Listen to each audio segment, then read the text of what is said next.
આહા સવાર સવારમાં જાગી તો બાપા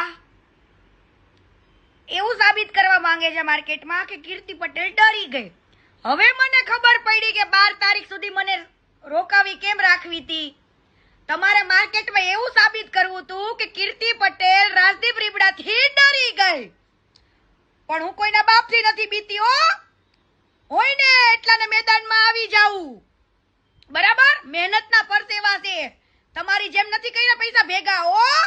એટલે હવે બધું આવશે અને પૈસા રાખો સાઈડમાં. પૈસા તો મારી મહેનતથી કમાઈ લઈશ, પણ તમે જે કર્યું છે ને ગામ જોડે ઈ હવે હું માર્કેટને કહીશ. અને મારા પૈસા નથી જોઈતા. હવે મને પૈસા માટે ફોન ના કરતા અને સમાધાન માટે પણ ફોન ના કરતા. અલા ફોટો રાજદીપ રીબડાને મારે એવું કેવું છે કે તમે આટલા સેવાના કાર્યો કરો છો તો તમે સેવા બતાવો છો વિડીયોઝમાં, તો ઈ તમે ખાલી કેવા પૂરતી સેવા કરો છો? કોઈ રાજનીતિમાં આવું છે એના માટે સેવા કરો છો કે બીજું કોઈ કારણ છે? તમારે કોઈ પણ દીકરીને ધમકી આપવાની જરૂર શું પડી ને? એ પણ અમીર મર્ચન્ટ માટે તમે કીર્તિ પટેલને ધમકી આપો છો કે થાય કર લેજો, પૈસા નહીં મળે, આમ તેમ ફલાણું ઢીકણું. અને એમાંય પાછા શાક માર્કેટની જેમ બાર્ગેનિંગ કરાવે છે રાજદીપ રીબડા.